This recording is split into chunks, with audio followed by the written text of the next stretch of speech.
Hello students, तो आज हम बात करने जा रहे हैं पर्सनैलिटी की। तो हम कर रहे हैं HPSSC द्वारा जो हमारा PGT कमीशन के लिए बीएड पोर्शन दिया गया है 20 मार्क्स का, उससे रिलेटेड जितनी भी हमारी सीरीज़ है उसके बारे में हम इस सीरीज़ में कवर कर रहे हैं। तो जो हमारा फर्स्ट यूनिट है उसमें है फाउंडेशन ऑफ एजुकेशन सिस्टम, जिसका कि आज हम लास्ट जो हमारा टॉपिक है वो करने जा रहे हैं, कंसेप्ट ऑफ इम्पॉर्टेंट वेरिएबल्स। जो इम्पॉर्टेंट वेरिएबल्स है हमारे टीचिंग लर्निंग प्रोसेस में, उसके बारे में हम बात करेंगे। जैसे कि पर्सनैलिटी हो गया, intelligence, creativity, academic achievement and problem solving ability. तो ये कुछ एक टॉपिक यहाँ पर दिए गए हैं। तो सबसे पहले हम बात करेंगे पर्सनैलिटी की। तो पर्सनैलिटी के अंदर हम बात करेंगे कि पर्सनैलिटी जो टर्म है वो कहाँ से ड्राइव हुई है। उसके बाद हम इसके कुछ एक फैक्टर को समझेंगे कि कौन कौन से फैक्टर है जो इसको अफेक्ट करते हैं। इसके साथ साथ हम कुछ एक थ्योरीज की बात करेंगे और साथ ही साथ में इसके कुछ एक टाइप्स की भी बात करेंगे। चलिए फिर शुरू करते हैं हमारा टॉपिक पर्सनैलिटी। तो पर्सनैलिटी क्या होता है? पर्सनैलिटी का मतलब होता है कंसिस्टेंसी इन बिहेवियर। जब हम कई बार एक ही जो हमारा बिहेवियर है हर सिचुएशन में उसको शो करते हैं तो वही पर्सनैलिटी बन जाती है। पर्सनैलिटी का मतलब क्या होता है? जहाँ पर हम क्या करते हैं, जब भी हम कोई चीज़ सोच रहे हैं या किसी भी चीज़ को हम किस तरह से देख रहे हैं, हमारा क्या नज़रिया है, हम उस जो चीज़ है उस चीज़ के लिए किस तरह से एक्ट कर रहे हैं, या वे ऑफ थिंकिंग या वे ऑफ फील या वे ऑफ एक्ट, ये सारी चीज़ें हमारी किसके अंदर आ जाती है? पर्सनैलिटी के अंदर आ जाती है। अगर कोई इंसान कैसे होगा, अगर हम बात करें एक इमोशनल इंसान की, तो वो क्या करेगा? जब भी वो सोचेगा तो वो एक इमोशनल लेवल पे चीज़ों को सोचेगा, फील भी वो इमोशनल लेवल पे करेगा और काम भी वह वैसे ही करेगा उस एक जो चीज़ है उसके लिए, या कोई भी जो एक्शन है वो कैसे करेगा? इमोशन में आकर ही करेगा। तो हम क्या कह सकते हैं कि वो एक कैसी पर्सनैलिटी रखता है? तो वो एक इमोशनल पर्सनैलिटी रखता है। आप इसको अदर तरह से भी देख सकते हैं कि अगर कोई इंसान हमेशा दिमाग से सोचता है तो वो हर चीज़ में क्या करेगा? जब उसकी थिंकिंग होगी वो लॉजिकल होगी। अब वो फील करेगा चीज़ों को तो वहाँ पर भी वो दिमाग का यूज़ करेगा कि कितना सही है कितना गलत है। अगर वो कुछ काम करेगा तो उसमें भी वो क्या करेगा? उतना ही काम करेगा जितना कि उसे लगता है कि ज़रूरी है। ठीक है। नेक्स्ट अगर हम इसकी और बात करें तो in simple language by person we means that totality of everything about an individual. जब भी हम किसी पर्सन की बात करते हैं तो उसके अंदर जितनी भी सारी टोटलिटी होती है, यानी कि एक इंडिविजुअल के अंदर जितने भी उसके emotional, ethical, mental, physical, social, spiritual aspects होते हैं, उन सबको ध्यान में रख के ही हम क्या बोलते हैं कि एक इंसान की पर्सनैलिटी बनती है। It includes an individual appearances, emotionally, social ability, intelligence, characters and moral traits। तो इसके अंदर ये सारी चीज़ें आ जाती हैं हमारी पर्सनैलिटी के अंदर। अगर हम पर्सनैलिटी की डेफिनेशन की बात करें तो personality defined as a distractive and unique way in which each individual thinks, feel and act. तो पर्सनैलिटी क्या होती है? एक तरह का यूनिक वे होती है हर इंसान का सोचने का तरीका, फील करने का तरीका या फिर एक्ट करने का तरीका। तो यही हमारी पर्सनैलिटी हो जाती है। which characterized person responds throughout life। Personality refer to all those relatively permanent traits or character within in the person that give some measure of consistency to the person behavior। तो ये कुछ एक ऐसे characters होते हैं एक human individual के अंदर जो वो क्या करता है, हर सिचुएशन में एक्ट करता है, हर सिचुएशन को वो कैसे देखता है। तो उस टाइम पे वो जब चीज़ों को देख रहा है तो उस टाइम पे उसके अंदर से कैसे थिंकिंग आ रही है, तो यही सारी चीज़ें क्या हो जाती है, हमारी पर्सनैलिटी हो जाती है। अगर हम पर्सनैलिटी की कुछ एक और बात करें तो पर्सनैलिटी को हम कैसे डिफाइन कर सकते हैं? तो पर्सनैलिटी क्या होती है? Personality describe the unique pattern of thought, feeling and behaviour that discuss a person from other, a product of both biological and environment. तो पर्सनैलिटी क्या है? एक यूनिक पैटर्न होता है हमारे सोचने का, फील करने का और जो हम व्यवहार करते हैं उस सब का। और यही क्या करता है, पर्सनैलिटी ही एक पर्सन को दूसरे पर्सन से डिफरेंट बनाती है। और जो पर्सनैलिटी होती है वह प्रोडक्ट होता है हमारे बायोलॉजिकल और एनवायरमेंटल चीज़ों का, यानी कि हमारी क्या हेरिडिटी है, क्योंकि इसके अंदर हमारी इंटेलिजेंस भी आ जाती है। और एनवायरमेंटल क्या होता है इसमें कि हम किस तरह से चीज़ों को देख रहे हैं, तो यहाँ पर हमारे जो इमोशन है वो भी इन्वॉल्व होते हैं। तो अगर हम बात करें वर्ड पर्सनैलिटी की, तो वर्ड पर्सनैलिटी क्या है? ये ड्राइव हुआ है लैटिन वर्ड से परसोना से। परसोना का मतलब होता है मास्क। मास्क का मतलब क्या होता है कि हम अपना जो असली चेहरा है उसको छुपा रहे हैं किसी मास्क के पीछे। अगर हम बात करें किसी भी एक शोज़ की, जैसे कि रामलीला की अगर हम बात कर ले, तो इस तरह के जो शोज़ होते हैं वहाँ पर क्या होता है, जो एक पर्सन होता है वो किसी का मास्क लगा लेता है, तो वो क्या करता है, अपनी ओरिजिनल पर्सनैलिटी को छुपाकर एक मास्क की तरह बाहर घूमता रहता है। तो इसी तरह से एक हम जो अपनी डे टू डे लाइफ में भी बात करते हैं, तो ह्यूमन बींग्स की भी डिफरेंट डिफरेंट पर्सनैलिटी हो सकती है। वो सोसाइटी के सामने कुछ और जो एक अपना जो उसका पर्सनल स्पेस होता है वहाँ पे कुछ और हो सकता है। तो इसीलिए ही पर्सोना को जो पर्सनैलिटी है उसको मास्क भी कहा जाता है। ठीक है। नेक्स्ट अगर हम इसमें बात करें तो पर्सनैलिटी के अंदर हमारे क्या आ जाते हैं, वे ऑफ बिहेवियर, कि हम कैसे बिहेव करते हैं, हाउ, व्हेन, व्हाट, हुम। इस तरह के जब भी शब्द हमारे सामने आते हैं कि हमें कैसा बिहेव करना है, कब हमें क्या बोलना है, या क्या हमें बोलना है, या हुम किसके लिए, इस तरह के जब हम वर्ड्स को देखते हैं तो इससे ही हमारी जो पर्सनैलिटी है वो बाहर आ जाती है। अगर हम बिहेवियर्स की बात करें तो बिहेवियर से हम कैसे पता कर सकते हैं किसी भी इंसान की पर्सनैलिटी के बारे में, तो हम उसके ड्रेसिंग सेंस को देख सकते हैं, वो कैसे, उसका जो सीटिंग स्टाइल है वो कैसा है, टॉकिंग स्टाइल कैसा है, या उसका जो एटीट्यूड है किसी चीज़ को लेके वो कितना स्किलफुल है। इस तरह से ही हम क्या कर सकते हैं, किसी को बिहेवियर को फाइंड आउट कर सकते हैं। और जो ये बिहेवियर होता है यही जब कंटिन्यूसली हम किसी को ऑब्जर्व करते हैं तो उसके बाद ही वो उसकी पर्सनैलिटी बन जाती है। फिर है साइकोलॉजिकल यानी कि हम किसी की फिजिकल एक्टिविटी को देख सकते हैं, उसकी मेंटल जो वो कैसे सोच रहा है, या इमोशनली वो कितना सोचता है चीज़ों को लेकर, उसकी feelings, habit, stress, imagination, intelligence, experiences, इन सब चीज़ों को हम लेकर उसके साइकोलॉजिकल एस्पेक्ट्स को ध्यान में रखते हुए उसकी पर्सनैलिटी को डिफाइन कर सकते हैं। नेक्स्ट अगर हम इसकी डेफिनेशन की बात करें, according to Allport, personality is a dynamic organisations within the individual of those psychophysical system that determine his unique adjustment to the environment. तो एल्पर्ट का क्या मानना है कि पर्सनैलिटी क्या है, एक तरह की डायनामिक ऑर्गेनाइजेशन है जिसके अंदर की इंडिविजुअल्स के अंदर जितने भी चीज़ें आती है उसके बारे में हमें पता चलता है कि वो किस तरह से यूनिक है एक एनवायरमेंटल कंडीशन के अंदर।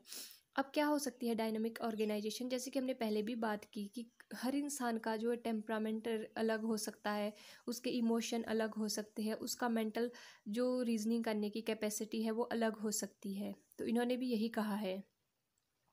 नेक्स्ट अगर हम बात करें अकॉर्डिंग टू मन, तो इनके अकॉर्डिंग पर्सनैलिटी क्या है, personality is a most characteristics integrations of an individual structure, mode of interest, attitude, capacity and ability. तो ये क्या मानते हैं कि जब एक पर्सन के अंदर एक इंटीग्रेशन पावर होती है, किससे रिलेटेड, उसके इंटरेस्ट को देख के, उसके एटीट्यूड्स को देख के, उसकी कैपेसिटी एंड एबिलिटीज़ को देख कर ही हम क्या कर सकते हैं, किसी की पर्सनैलिटी को डिफाइन कर सकते हैं। नेक्स्ट जो हमारा टॉपिक है वो है फैक्टर अफेक्टिंग पर्सनैलिटी डेवलपमेंट। अब कुछ एक ऐसे फैक्टर्स भी होंगे जो पर्सनैलिटी की डेवलपमेंट को अफेक्ट करते हैं, तो वो कौन कौन से हैं, तो biological factor, psychological factors and environmental factors हमारे इसके अंदर मोस्टली आ जाते हैं। तो सबसे पहले हम स्टार्ट करेंगे बायोलॉजिकल फैक्टर्स में। इसमें हमारी फिजिक आ जाती है, जैसे कि फिजिक्स के अंदर क्या आ जाती है, हमारी हेरिडिटी होती है जो पेरेंट्स से ऑफस्प्रिंग में आती है, यानी कि जो हमें अपने पेरेंट्स से या ग्रैंड पेरेंट्स से ट्रेट्स आते हैं वही हमारी हेरिडिटी हो जाती है। जैसे कि हमारा कलर ऑफ स्किन हो गया, ब्यूटी हो गई, हेल्थ हो गई, हाई वेट हो गया, हाइट हो गई, हमारी वेट हो गया, इस तरह की जो चीज़ें हैं ये हम एक्वायर करते हैं अपने पेरेंट्स से। तो ये सारी चीज़ें हमारे बायोलॉजिकल फैक्टर से हमें मिलती है, इसमें हमारा कोई भी रोल नहीं होता है, ये हमें एज इट इज़ ही हमारे बर्थ के साथ मिल जाती है। नेक्स्ट वन आ जाता है हमारा सेक्स, यानी कि हमारा जेंडर का मतलब होता है, जेंडर हमारा एक सोशियोलॉजिकल कंसेप्ट है, यानी कि सोसाइटी में ही एक मेल फीमेल को जब हम डेमोन्स्ट्रेट करते हैं कि ये मेल है ये फीमेल है तो उसे जेंडर का नाम दे देते हैं। और सेक्स हमारा एक बायोलॉजिकल टर्म है जो कि एक मेल और फीमेल के बारे में बताता है। ठीक है, तो आपको इन दोनों में भी डिफरेंस पता चल गया होगा। जेंडर और sex affect greatly the development of personality. तो जो जेंडर और सेक्स है ये बहुत ज़्यादा अफेक्ट किस पे डालता है, हमारी पर्सनैलिटी पे। In the India society the male children enjoy greater freedoms and have less constraint of them. Other hand, the Indian girl don't enjoy as much freedom as the girl in the West do. They remain under constraint. तो इसमें क्या होता है कि जो एक अगर हम इंडियन सोसाइटी की बात करें तो यहाँ पर जो मेल है, हमारा जो समाज है वो क्या है, एक पुरुष प्रधान समाज है। तो यहाँ पर जो मेल है उनको बहुत ज़्यादा फ्रीडम है as compare to female.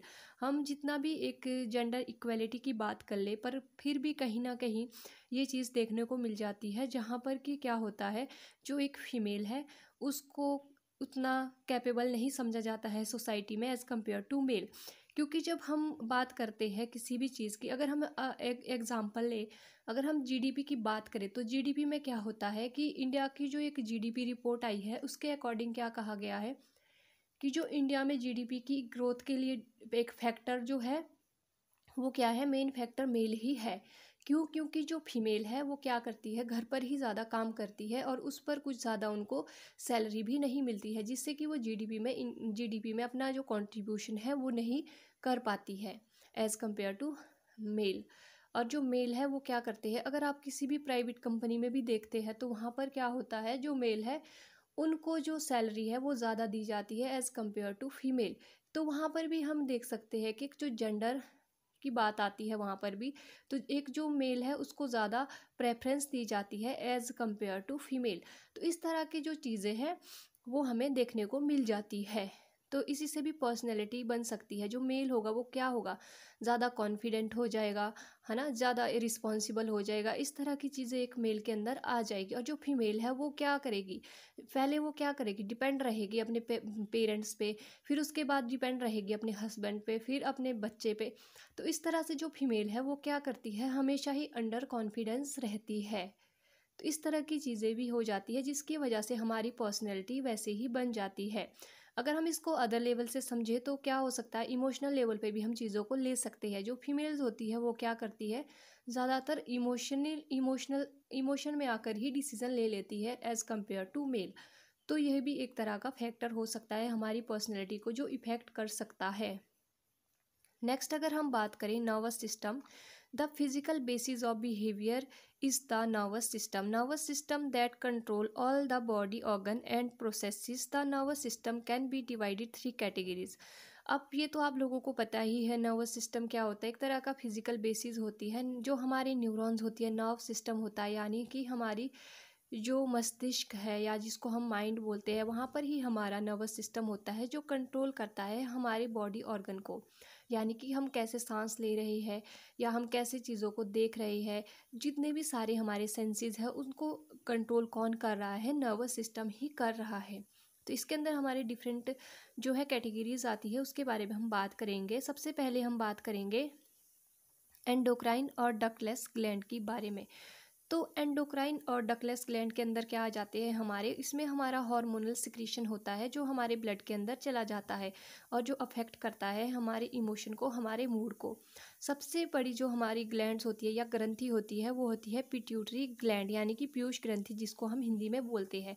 Located on base of the brain. तो ये कहाँ होती है, बेस ऑफ द ब्रेन में होती है और इसको हम मास्टर ग्लैंड भी कहते हैं, ठीक है। And next one the thyroid gland. Thyroid gland कहाँ होती है, base of the throat and in the front of the wind pipe. Wind pipe क्या होती है, हमारी जो हमारी सांस लेने की नली होती है उसको विंड पाइप कहते हैं। तो ये कहाँ होती है, वहाँ पर प्रेजेंट होती है। इससे क्या हो जाता है, कई बार जो हमारा गले में गाइटर की प्रॉब्लम हो जाती है, यानी कि हमारा गला एकदम मोटा सा हो जाएगा, उससे भी क्या हो जाती है, अगर इस तरह की कोई डिजीज़ होगी तो जो बच्चा होगा या जो भी इंडिविजुअल होगा वो क्या होगा, अपने आप को शेम फील करेगा या अपने आप को अंडर कॉन्फिडेंस में रखेगा कि मुझ में ये दिक्कत है। तो इस तरह से भी पर्सनैलिटी क्या हो सकती है, उसकी ख़राब हो सकती है। नेक्स्ट है parathyroid gland just above the thyroid gland. अब थायराइड ग्लैंड के जस्ट अबव हमारी पैराथायरॉयड ग्लैंड हो जाती है। फॉर एग्जाम्पल अगर हम थायराइड ग्लैंड की बात करें तो ये एक तरह का हमारा आइसोफेगस है। तो यहाँ पर अगर हमारी थायराइड ग्लैंड है तो यहाँ पर इसके जस्ट अब ऊपर क्या होगी, हमारी पैराथायरॉयड ग्लैंड होगी। तो ये विंड पाइप है। विंड पाइप क्या होती है, जहाँ से हम सांस लेते हैं, ठीक है। ये हमारी लंग्स है फॉर एग्जाम्पल, तो ये क्या है, हमारी विंड पाइप है, ठीक है, ये विंड पाइप है। तो यहाँ पर ही क्या होगी, हमारी ये ग्लैंड प्रेजेंट होगी। नेक्स्ट अगर हम बात करें पैराथायरॉयड ग्लैंड से क्या हो सकता है किसी भी इंडिविजुअल के अंदर, तो एक तरह की आयरन और कैल्शियम की जो दिक्कत होती है वो किस वजह से हो सकती है, पैराथायरॉयड की प्रॉब्लम से हो सकती है। जैसे कि बोन्स वीक हो गई, पोरस ऑन बोन्स के अंदर छोटे छोटे पोरस हो गए। तो जब अगर बोन वीक्स होगी तो हम प्रॉपरली अपनी जो बॉडी है उसको यूटिलाइज नहीं कर पाएंगे, जिस वजह से हमारे अंदर दिक्कत आना शुरू हो जाती है। Next one is the adrenal gland. Above the kidney. अब ये कहाँ होती है? किडनी के ऊपर होती है। तो किडनी के ऊपर कैसे होगी? ये हमारी किडनी है, ठीक है, ये हमारी किडनी होती है, तो इसके ऊपर क्या होगी हमारी यहाँ पर? ये हमारी यहाँ पर क्या हो जाती है? हमारी एड्रिनल ग्लैंड हो जाती है, ठीक है। इसमें ब्लड प्रेशर से रिलेटेड हमारी डिजीज़ हो सकती है, स्लीपलेसनेस हो सकती है। इस तरह की जो डिजीज़ है वो किसकी वजह से हो सकती है? इस जो सिक्रीशन में अगर कोई दिक्कत आ जाए तो इस वजह से हो सकती है। And the next one is the sex gland gonad. Gonad जो होते हैं जैसे कि एंड्रोजन, एस्ट्रोजन। एंड्रोजन से क्या होता है? मेल हार्मोन होता है, एस्ट्रोजन फीमेल हार्मोन हो जाता है। कई बार इसमें डिसबैलेंस हो जाता है, जिसकी वजह से क्या होता है, जो बच्चे हैं उनको समझ में नहीं आता है कि मैं फीमेल हूँ या मेल हूँ, या मुझे किस तरह का जो है रोल प्ले करना है सोसाइटी के अंदर। तो इस तरह की चीज़ें भी हो जाती है, तो ये भी हमारी पर्सनैलिटी को अफेक्ट करती है। नेक्स्ट है साइकोलॉजिकल फैक्टर। इसके अंदर हमारे इंटेलेक्चुअल फैक्टर्स आ जाते हैं, जैसे कि हमारी कितना आईक्यू है, हम चीज़ों को कैसे समझते हैं, हम किस पेस में चीज़ों को समझते हैं, यानी कि किस स्पीड में हम चीज़ों को समझ रहे हैं। तो ये जो इंटेलेक्चुअल हमारी एक फैक्टर्स है, ये कहाँ से आता है? ये हमारी हेरिडिटी से आता है, और इसके साथ साथ थोड़ा बहुत हम अपनी सोसाइटी से भी सीखते हैं, पर जो ज़्यादातर रोल इंटेलिजेंस में होता है वो हमारे पेरेंट्स का ही होता है, यानी कि हमारी हेरिडिटी का ही होता है, यानी जिसको हम क्या कहेंगे कि अनुवंशिकता। अनुवंशिकता जो है उससे हो सकती है। Next one is the emotional. Emotional का मतलब होता है संवेग, कि हम चीज़ों को कितने इमोशन पे जाके सीख रहे हैं, ठीक है। तो जितनी ज़्यादा हम इमोशनल होंगे उतने ज़्यादा ही हम क्या कर सकते हैं, हमारी पर्सनैलिटी को देख सकते हैं। अगर हम बहुत ज़्यादा इमोशनल हो जाएंगे तो कई बार क्या हो जाता है कि हम अपने इमोशन में आकर गलत डिसीजन भी ले लेते हैं। Next one is the excessive love. Excessive love का मतलब क्या हो जाता है? कई बार क्या होता है, जैसे छोटे बच्चे हैं वो अपने घर पे बहुत ज़्यादा लाडले होते हैं, तो अगर उनको कहीं बाहर छोड़ दिया जाए पढ़ने के लिए तो वो क्या करेंगे, अपने पेरेंट्स के बिना वहाँ पर नहीं रह पाएंगे। अगर उनको थोड़ा बहुत सा भी डांट दिया या कुछ बोल दिया तो वो क्या कर सकते हैं, गलत स्टेप उठा सकते हैं। तो इस तरह से क्या हो जाता है, एक्सेसिव लव भी कहीं ना कहीं पर हमारी पर्सनैलिटी को दिखा सकता है अलग वे में, ठीक है। फिर है एस्पिरेशन, कि हम कितने एस्पिरेंट हैं, हमारे अंदर कितना जज्बा है किसी चीज़ को करने का। फॉर एग्जांपल जैसे कि अभी आप तैयारियां कर रहे हैं कमीशंस की, तो आपके अंदर जितनी ज़्यादा एस्पिरेशन होगी, आप जितने ज़्यादा महत्वाकांक्षा होगी, आपके अंदर काम करने की इच्छा होगी, आप उतना ज़्यादा अच्छा रिजल्ट पाएंगे एज़ कम्पेयर टू कि आपके अंदर कितना, अगर आप बोर फील कर रहे हैं, तो इससे क्या होगा कि जो आपकी पर्सनैलिटी है वो यहाँ पर कहीं ना कहीं अफेक्ट होगी, ठीक है। तो आपके अंदर एक बोरियत आ जाएगी, इसके साथ साथ आप लो कॉन्फिडेंस में चले जाएंगे, आप सोचेंगे कि इतनी कम पोस्ट है, इसके लिए मैं क्या ही फाइट करूँ, इस तरह की चीज़ें आपके अंदर आनी शुरू हो जाएगी। तो वहीं पर जो दूसरा इंसान है वो क्या सोचेगा कि ये चलो मुझे बस सिर्फ एक ही सीट है वो चाहिए, और एक सीट तो है ही, ठीक है। तो इस तरह से क्या है, एक तरह से एस्पिरेशन लेवल को आप इंक्रीज कर सकते हैं, ठीक है। और इसी से ही आपकी जो पर्सनैलिटी है वो भी बनती है, क्योंकि जो स्ट्रगल होता है वो हर किसी की लाइफ में आता है, बट उस स्ट्रगल से जब हम आगे बढ़ते हैं, उस स्ट्रगल्स को जब हम फेस करते हैं, तभी हम एक किसी जो है हमारे टारगेट पे पहुंचते हैं। नेक्स्ट अगर हम बात करें अचीवमेंट, तो अचीवमेंट का भी एक सीधा सा एग्जांपल है। अगर हम छोटे बच्चे का ही एक एग्जांपल है तो क्या होगा, जो छोटा बच्चा है अगर उसको क्लास में हमेशा गुड, वेरी गुड, अच्छी रैंकिंग पे आएगा, तो उसके अंदर अचीवमेंट का क्या होगा, उसका हाई लेवल होगा, उसको अचीव करने की और ज़्यादा उसके अंदर फीलिंग आएगी कि मुझे अचीव करनी है ये चीज़। अगर कोई बच्चा है बार बार उसको घर पे भी बोलते हैं कि तू तुझसे कुछ नहीं होगा, स्कूल में भी टीचर यही बोल रहे हैं, तो इससे क्या होगा कि वो अपने आप को डीमोटिवेट फील करेगा, और जिसकी वजह से वो क्या करेगा, कुछ भी अचीव नहीं कर पाएगा अपनी लाइफ में, ठीक है। Next one is the environment. Environment में क्या आ जाता है, home and family. Home and families में हमारे अगर हम बात करें तो सबसे प्राइमरी जो हमारा सीखने का प्लेस होता है वो हमारा घर और परिवार होता है। जैसा हमारा परिवार होगा वैसे हमारी पर्सनैलिटी होगी। कई बार क्या होता है, कई जो बच्चे हैं उनके पेरेंट्स बहुत ज़्यादा गुस्से वाले होते हैं, तो जो आगे बच्चे होते हैं वो भी क्या होते हैं, उतने ही ज़्यादा टेम्परामेंट हो जाते हैं, छोटी छोटी बातों पर उतना ही ज़्यादा चिढ़ के बात करते हैं या गुस्सा दिखाते हैं। तो वो क्या है, उसका एक फैमिली और जो उसका होम है उससे वो चीज़ वहाँ से मिली है। Next one is the parents.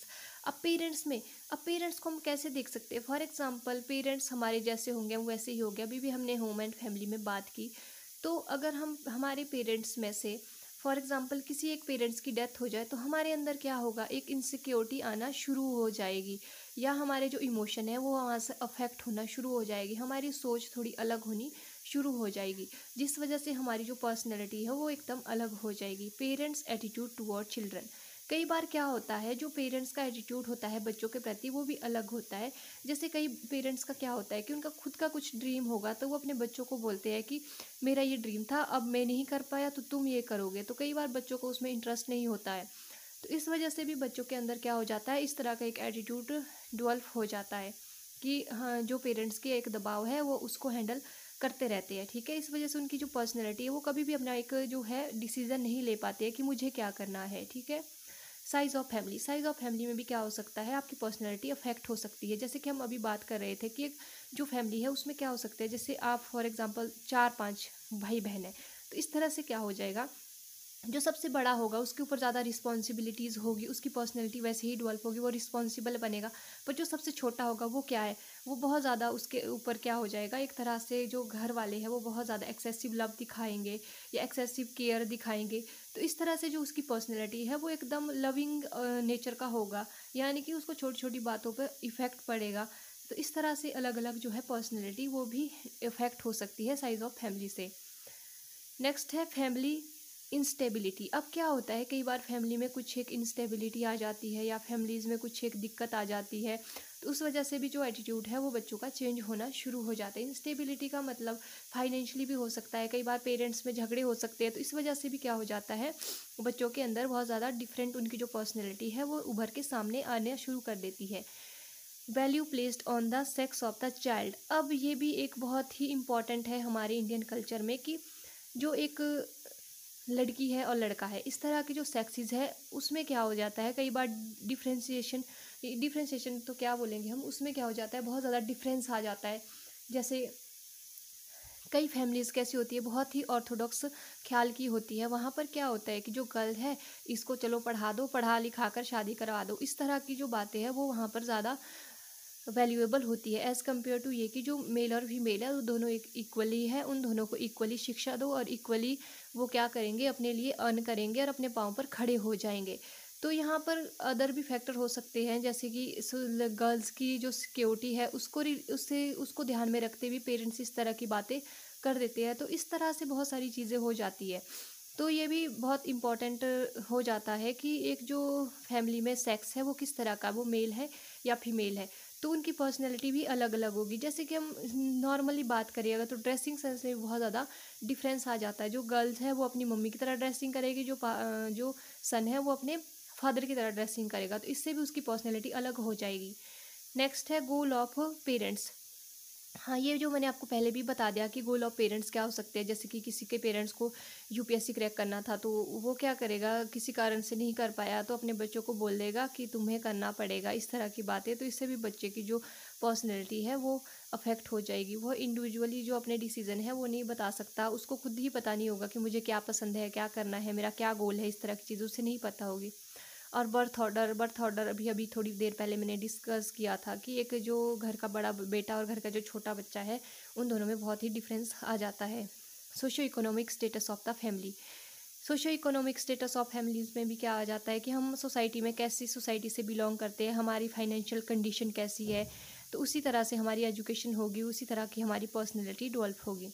Next है डेथ ऑफ पेरेंट्स। इसमें भी अगर किसी के पापा की डेथ हो जाए या मदर की डेथ हो जाए, तो मोस्टली अगर हम इंडियन कल्चर की बात करें तो मोस्टली पेरेंट्स ही ज़्यादा, पेरेंट्स में से जो फादर होता है वही घर का सारा खर्चा उठाता है, कमाता है। तो अगर किसी के पापा की डेथ हो जाए तो इस वजह से क्या हो जाएगा कि उस घर की जो फाइनेंशियल कंडीशन है वो बहुत ख़राब हो जाएगी, जिसकी वजह से एक अच्छा जो है उनको एनवायरनमेंट नहीं मिल पाएगा बच्चों को, और वो एक अच्छे एनवायरनमेंट ना मिलने के चक्कर में जो उनकी पर्सनैलिटी है वो एकदम अलग बन जाएगी।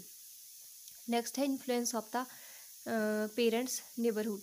इसमें हमारे नेबरहुड का भी हो जाता है। कई बार हम ऐसी सोसाइटी में रहते हैं जहाँ पर हमारे पास बहुत ही ज़्यादा आइडल्स होते हैं, जैसे कोई डॉक्टर्स है, कोई टीचर्स है, या कोई यूपीएससी क्रैक कर रहा है। तो इस तरह से हम जैसे माहौल में रहेंगे उस तरह से ही क्या हो जाएगी, हमारी पर्सनैलिटी बन जाएगी, हमारा जो एक सोचने का तरीका है वो डिफरेंट हो जाएगा, एक अलग तरीके से हम चीज़ों को सोचेंगे एज़ कम्पेयर टू अगर हम किसी स्लम एरिया में रह रहे हैं, वहाँ पर खाने के भी हमारे पास पैसे नहीं है, हम एक टाइम का खाना भी अफोर्ड नहीं कर पा रहे हैं, तो वहाँ पर क्या होगा, सबसे पहले प्रायोरिटी हमारी होगी फूड। तो और जो हमारे वैल्यूज़ है, एथिक्स है, इस चीज़ के बारे में सोचने से बेहतर हम ये सोचेंगे कि अब आज का खाना हम कैसे बनाएं या कहाँ से हम आज का खाने का गुजारा करें। तो इस तरह की चीज़ें भी क्या कर सकती है, हमारी पर्सनैलिटी को अफेक्ट कर सकती है। Influence of social school education. अब स्कूल एजुकेशन में कैसे इन्फ्लुएंस करती है पर्सनैलिटी। सबसे पहले तो डेमोक्रेटिक एनवायरनमेंट, क्योंकि स्कूल में क्या होना चाहिए, एक डेमोक्रेटिक एनवायरनमेंट होना चाहिए। अगर स्कूल के अंदर एक डेमोक्रेटिक एनवायरनमेंट प्रोवाइड करेंगे तो बच्चे बहुत ज़्यादा फ्रैंक हो जाएंगे, ईजिली अपनी बात को कह सकेंगे सबके सामने, ठीक है। डिसिप्लिन्ड, अब स्कूल के अंदर बच्चे डिसिप्लिन सीखते हैं। फॉर एग्जांपल अगर बच्चों को स्कूल में डाला जाए, उनको एक डिसिप्लिन में ना रखा जाए तो वो क्या करेंगे, उनको उनको कुछ भी नहीं पता होगा कि हर क्या टाइम टेबल होता है, किस टाइम पे पढ़ना है, किस टाइम पे खेलना है, तो उन्हें ये कुछ भी नहीं पता होता है। तो ये सारी चीज़ें वो कहाँ से सीखते हैं, एजुकेशन से सीखते हैं। लाइब्रेरी, अब लाइब्रेरी से भी हमारी पर्सनैलिटी डेवलप हो सकती है कि हम लाइब्रेरी में जाएंगे, हमें पता चलेगा लाइब्रेरी का यूज़ कैसे करते हैं। हम लाइब्रेरी में जाकर डिफरेंट बुक्स को पढ़ सकते हैं। पर अब हम किसी की जीवनी के बारे में पढ़ेंगे, है ना, किसी की बायोग्राफी के बारे में पढ़ेंगे लाइब्रेरी में जाके, तो थोड़े बहुत तो हमारे अंदर चेंजेस आ जाएंगे। जो छोटे बच्चे होते हैं उनको पंचतंत्र की स्टोरीज़ वाली बुक्स रखी जाती है, तो उसमें क्या होती है, बहुत ही अच्छी अच्छी स्टोरीज लिखी होती है जिसमें कि मॉरल भी दिए होते हैं लास्ट में। तो बच्चों के अंदर इससे क्या होती है, एथिक्स डेवलप होते हैं। Next one is the laboratory. Laboratory, schools में हमारे लेबोरेटरीज होती है। लेबोरेटरीज में एक्सपेरिमेंट कंडक्ट करा सकते हैं। एक्सपेरिमेंट जब कंडक्ट करवाएंगे तो बच्चों की जो क्रिटिकल थिंकिंग है वो डेवलप होगी। इसके साथ साथ वो एक प्रैक्टिकल वर्क भी कर पाएंगे। Good interaction teacher and student, teacher with students. अब क्या होगा कि अगर एक डेमोक्रेटिक एनवायरनमेंट होगा तो जो टीचर है वो बच्चों से अच्छे से इंटरेक्ट कर पाएंगे, बच्चे जो टीचर्स है वो अच्छे से इंटरेक्ट कर पाएंगे। जब दोनों एक दूसरे से अच्छे से इंटरेक्ट कर पाएंगे तो एक दूसरे की प्रॉब्लम को सॉल्व भी कर पाएंगे। And moral development, intellectual development, ये भी मैंने बात की। मॉरल डेवलपमेंट भी बच्चों के अंदर कहाँ से आती है, स्कूल के अंदर जाने से ही आती है। उन्हें सही गलत का मतलब भी वहीं पे पता चलता है। इंटेलेक्चुअल डेवलपमेंट भी उनकी साथ ही साथ में होती है। एंड इमोशनल डेवलपमेंट भी वहाँ पर होगी, क्योंकि जो बच्चा है, छोटा बच्चा है, उसको जब स्कूल में डालते हैं तो वो पहली बार ही अपने पेरेंट्स से कहीं दूर चला जाता है। और उसके बाद क्या होता है, उसको कुछ भी ज़्यादा पता नहीं होता है, वो रोने लग जाता है। पर धीरे धीरे क्या हो जाती है, उसके अंदर इमोशनल डेवलपमेंट आनी शुरू हो जाती है कि वो अपने जो इमोशन है उनको कंट्रोल करना सीख जाता है स्कूल के अंदर, कि मुझे यहाँ पर रहना है और जब मेरे पेरेंट्स लेने आएंगे तभी मुझे घर जाना है, तब तक मुझे अपने इमोशन को कंट्रोल में रखना है। Next one is the role of teacher. Teachers के क्या रोल होते हैं, डिटर्मिनेशन ऑफ गोल। अब टीचर क्या कर सकता है, एक तरह के गोल सेट कर सकता है बच्चों के लिए। एंड आइडियलिस्टिक एटीट्यूड रख सकता है। एंड द क्लासमेट्स, और जो क्लासमेट्स हैं वो भी क्या कर सकते हैं, बहुत ज़्यादा इंपॉर्टेंट रोल प्ले करते हैं किसी की पर्सनैलिटी को डेवलप करने में। क्योंकि जो जैसी क्लास होगी बच्चे वैसे ही बनेंगे। अगर क्लास में सबके अंदर एक एस्पिरेशन लेवल हाई होगा, एटीट्यूड अच्छा होगा, तो ऑब्वियसली जो और बच्चा होगा वो भी देखकर वैसी ही चीज़ें सीखेगा। इन्फ्लुएंस ऑफ सोसाइटी, अब सोसाइटी कैसे इन्फ्लुएंस करती है, सबसे पहले तो इकोनॉमिक एंड एम्प्लॉयमेंट। सबसे पहले क्या होता है, ज़रूरी क्या होती है, हमारी आर्थिक स्थिति क्या है, हम कितने एम्प्लॉयड है। इस बेस पर भी हमारी पर्सनैलिटी डेवलप होती है, क्योंकि इससे कॉन्फिडेंस आता है, एक सिक्योरिटी होती है हमारे पास, तो इससे क्या होगी, हमारी पर्सनैलिटी वैसे ही डेवलप होगी। एंड रैपिड सोशल चेंजेस, अब क्या होगा, अब कई बार क्या होता है, जैसे हमारी सोसाइटी उसमें डिफरेंट चेंजेस आने शुरू हो जाते हैं। चेंजेस के साथ अगर हम चेंज नहीं होंगे तो हम क्या हो जाते हैं, उस सोसाइटी में हम सर्वाइव नहीं कर सकते। Next one the social acceptances. अब सोशल एक्सेप्टेंसेस यानी कि जो सोसाइटी में बहुत ज़्यादा ऐसी ऐसी चीज़ें होती है जो हमें एक तरह से एक्सेप्ट करनी पड़ती है। अब सोसाइटी में बहुत ज़्यादा एक्सेप्टेंस किसको मिलती है, वो जो बहुत ज़्यादा ही क्या होता है, अमीर होगा या जिसके पास बहुत ज़्यादा नॉलेज होगी, तो ऐसे लोगों को ही क्या करते हैं, सोसाइटी ज़्यादा एक्सेप्ट करती है। अगर किसी के अंदर कोई, फॉर एग्जांपल किसी का मानसिक संतुलन ठीक नहीं है, तो वो क्या कर सकता है, सोसाइटी को हार्म भी कर सकता है। तो इस तरह से ही क्या होती है, हम सोसाइटी में रहते हैं तो हमारी सोसाइटी में एक अलग पहचान होती है, उसी पहचान को हम पर्सनैलिटी बोलते हैं। तो उसी पर्सनैलिटी को मेंटेन करते हुए हम एक सोसाइटी में रह सकते हैं। तो ये थे कुछ एक इसके बारे में, इन्फ्लुएंस ऑफ सोसाइटी के बारे में हमने बात की। तो नेक्स्ट हमारे साइको एनालिटिकल थ्योरीज़ के बारे में हम बात करेंगे। तो ये हमारे पास साइको एनालिटिकल थ्योरी है, और इसके बाद हमारी एक अल्पर्ट की ट्रेट थ्योरी है, और इसके साथ साथ कुछ एक हमारे टाइप्स भी है पर्सनैलिटी के, वो हम नेक्स्ट वीडियो में डिस्कस करेंगे। तो आई होप आपको यहाँ तक समझ आ गया हो और आपके लिए ये वीडियो यूज़फुल हो। तो मिलते हैं जल्द ही नेक्स्ट वीडियो में, तब तक के लिए bye bye and thank you for watching.